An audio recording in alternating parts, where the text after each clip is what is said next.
Yes, man. Shavkat Rakhmonov just defeated Ian Garry, bro. Kenny, bro, what are you talking about? The fights are like in 11, 12 hours. What are you saying right now? Let me tell y'all something about me. First of all, y'all know I don't miss with these, bro. You know how I am, and you know I'm just the best predictor on YouTube. I don't know how I don't have 100,000 subscribers already. Like, I be making y'all too much money.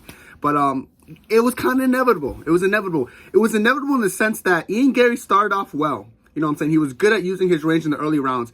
But eventually, what I've said in my predictions, the lead up the whole, eventually Shavkat's pressure overwhelmed Ian Garry to a point where Ian Garry kept moving backwards. He just kept getting caught. He was fatiguing himself by excessive movement, and Shavkat Rakhmonov's pressure got to him, which ultimately either did one or two things. Led to a finish, whether by submission or finish or by KO, anything, or he beat him by points. As this fight goes along, I know people try to say, oh, we don't know about Shavkat's cardio. I'll tell you this. The longer the fight goes, the more the pressure of Shavkat that he was applying in the early rounds are going to start to make a difference now.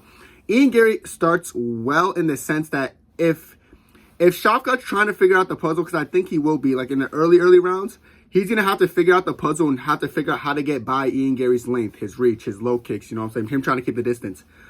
The thing about Ian Garry doing this, I know for sure that when he's doing this and he's starting well, he's going to be using a lot of movement. And the reason he's going to be using this movement is going to be because he wants to keep Shavkat back. He wants to keep Shavkat away from him. So he's going to go throw maybe teep kicks, low kicks, jabs. And he's going to start exiting. He's going to keep moving, circling the cage. And eventually that's going to take a lot. It's going to deplete his gas tank a little bit faster. In addition to the fact, I do think Shavkat Rakhmonov will try to mix in wrestling and grappling now.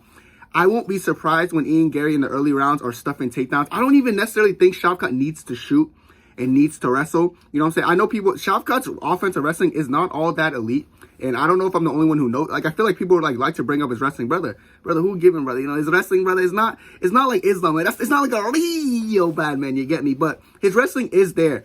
Do I think Ian Garry would defend intelligently? Yes. I do think if the fight keeps going, you know what I'm saying, the pressure of Shavkat will open up these striking exchanges that will then lead into some takedown attempts. But I really feel like if I'm Shavkat, I don't really need to shoot for takedowns. I know that sounds crazy. You're like, Kenny, what are you talking about? Why would Shavkat Rakhmonov not need to really shoot takedowns to win this fight? And the answer to that question is Shavkat's striking isn't necessarily the most, it's not the best skill for skill, as in the sense that like he does lack head movement. I know people like to bring it up. In the first rounds, his head movement's great.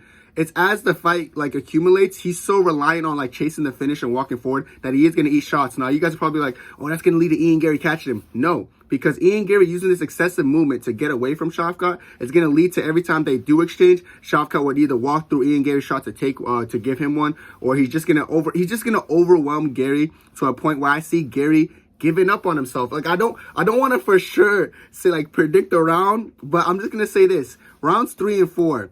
This is what I predict that the pressure is going to start like getting to Garry bad to a point where it could lead to a finish. Now, I'm saying this because I seen Shavkat against Jeff Neal. Jeff Neal was doing good. Jeff Neal had great moments. Even in the third round, he had some good moments against Shavkat. But Jeff Neal was so reliant on like trying to throw everything with full power because he knew Shavkat wasn't going to stop coming forward. And Shavkat's gas tank looked great. I know it was a 3-round fight. I'm telling you right now, go watch back the pace that Jeff Neal and Shavkat Rakhmonov were fighting at. Are you kidding me? They were going like balls to the walls the entire fight, and Shavkat never stopped coming forward. And that's eventually what led to that rear naked standing choke finish by Shavkat in that fight, because it was too much for Jeff Neal. He was getting hit too much, and all of a sudden he has someone's arm around his neck. Shavkat is 18-0 with 18 finishes. And the reason he has so much finishes is because every single fight he constantly goes for the finish. Like I said, this fight style doesn't have too much longevity to it because you are taking excess damage, you know what I'm saying? I don't want to say unnecessary damage, but it really is unnecessary when you're looking at it. Jeff Neal was a mutual opponent for both Ian Garry and Shavkat Rakhmonov. Why did Ian Garry make it look easier? Because Ian Garry stuck to his game plan. And Jeff Neal fought Ian Garry at his time, at his pace, at his distance, which was horrible for Jeff Neal. Instead of Jeff Neal bringing it forward and like trying to outdog him, he didn't try to outdog him. He tried to make it technical. I've seen people go in there and try to scrap with Ian Garry. Shout out Song Kanan, who ended up getting finished, but he dropped Ian Garry. The reason he dropped Ian Garry was because he went in the fight with him and he was throwing these big blows. And That's where you're going to catch Ian Garry slipping. I've seen Ian Garry dropped. I've seen Ian Garry compromised. I've seen him hurt. And there's no doubt in my mind, Shavkat will be the one to bring that out of him again. He will hurt them. Of course, sparring doesn't really mean shit. But of course, when you hear these sparring stories of Shavkat tapping him out, Shavkat outworking him, Shavkat dogging him, it makes you realize, like, this is not new for them. You know, do I think Ian Garry improved since then? Sure. I think they sparred like a year or two ago, something like that. I'm sure Ian Garry improved. You know, I'm sure he got better. But Shavkat Rakhmonov's like fight style specifically is just very hard for a striker like Ian Garry. Ian Garry's gonna try to Leon Edwards max him. You know, he's gonna try to Leon Edwards, you know, low kick circle, keep his distance, and it's not gonna. That fight style can't work against Shavkat because over time, like the constant moving you're doing with these low kicks and just trying to run away, dude. Like, yeah, dude, let me low kick you and just run, dude. It's not gonna work. It just eventually, I feel like Shavkat will get him. If this fight does go the distance, I know people could be like, oh, so what if the fight goes the distance? Do you think Ian Garry wins? I don't, but I think if it goes the distance, it's going to show how tough Ian Garry is. If Ian Garry is able to weather this storm that is going to come to him in rounds 3, 4, and even 5, if it hits round 5, it's probably going to go the distance. But rounds 3 and 4, the pivotal rounds that I want to preface in this video, because if he could get past those rounds, he'll be getting better. Don't get me wrong, but he's going to end up losing on points. So no matter which way you slice the cake, that's why I know Shavkat won this fight. This is why this video is out. This is why you're seeing this video like 10 hours or whatever before the fights even happen. Because I know what's going to happen. I've seen this before, and I'm surprised that so many, like, I don't know. Chat, why are we the most underrated channel on YouTube, bro? We do this every time. We get it right every time. You know what I'm saying? We're predicting the exact outcomes, and people still sleeping on us, bro. Chat, it's different. I just feel like Shavkat Rakhmonov, he's one of the best, if not, he's the best I don't want to say up and comer. Well, he kind of is up and comer, but like out of every welterweight in the weight class, Shavkat is, I think he's top 3. I think the only people stylistically who beat Shavkat are Kamaru Usman and Bilal Muhammad. And why do I think they stylistically beat him? Because Shavkat's so used to being the hammer, walking forward, outworking them, out pressuring them, out thick. But when you're going against Bilal or Usman, they're the ones who bring the pressure and the endurance and all that stuff. Ian Garry's fight style stylistically is just not meant to beat someone like Shavkat Rakhmonov, because like, you can't try to make it look pretty and outpoint Shavkat and expect Shavkat to sit on the outside with you. Shavkat has fight IQ. Shavkat even showed against Wonder Boy, you know what I'm saying? He was like, dude, I know how good of a striker he is. I'm not going to really engage in that. You know what I'm saying? So he just took him down. And it took him a little bit with that broken foot, but he took him down. He finished him ultimately. Shavkat's not dumb in the sense that, like, he's not going to take unnecessary risks. Do I think he's going to trade and stay with Ian Garry? Yes, because one, they train together. He knows his stand-up. He knows Ian Garry's a threat. But let's be real, Ian Garry and Wonder Boy are two different strikers in the sense that Wonder Boy is a lot more blitz-heavy than he's out, in and out, in and out, while Ian Garry's going to try to channel his inner Leon Edwards and low kick and circle.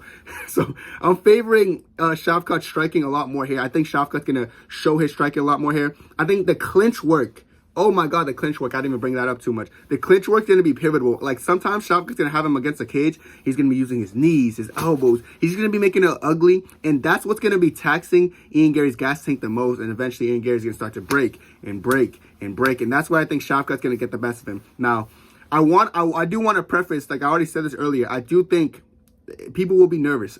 The first round and maybe the second round, I think people will be like, oh my God, why is Ian Garry beating the fuck? Dude, Ian Garry's just beating the shit out of him. What are we going to, like, it's over, dude. Kenny's not gnarly, dude. He's not cowabunga. He didn't predict it.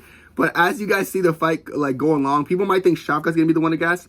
I guarantee Ian's going to be the one to gas. And it's not going to be because Ian Garry has a bad gas tank per se. It's going to be more because Shavkat's, like, pressure is what's draining his gas tank that fast. But like I said, they're both 15 and over, 18 and 0. They both never seen defeat in their life. Someone's gotta go. And let me just say this. I love Ian Garry's confidence. This whole week, people are, dude, Ian Garry's delusional. I don't like that. That's such a stupid word. Like, it's such a pointless word. Fuck his delusion. Like, who gives a shit?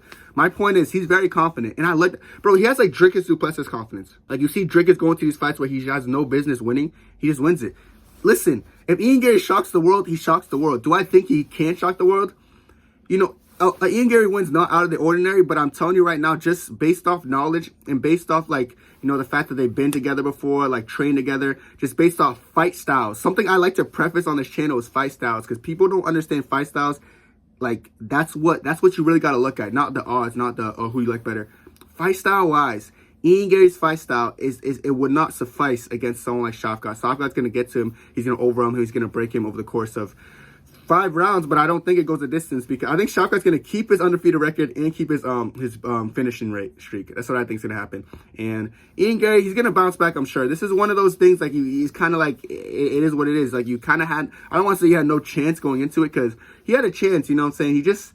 Shavkat has shown me that he's durable. He's ate some heavy shots from like someone like Jeff Neal, who I think hits way harder than Ian Garry. You know what I'm saying? Shavkat has decent grappling. You know, Ian Garry has slept on BJJ too. He's going to have Charles in his corner, so it's going to be kind of funny if he gets submitted with Charles in his corner. But yeah, man, official pick. Not even official pick because it happened. I told you so. Shavkat Rakhmonov just beat Ian Garry. He made it look simple as the fight went along. So let me know what you think down below, and y'all better be subscribed after this, bro. All you niggas, like, whoever just made money, bro, you're welcome, bro. You know what I'm saying? Just thank me for, don't even give me the money. Just say thank you with subscription.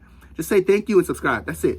That's it for me. Have a good one. See you in the fight night. See you in the live stream, and God bless. 2, 3, 4.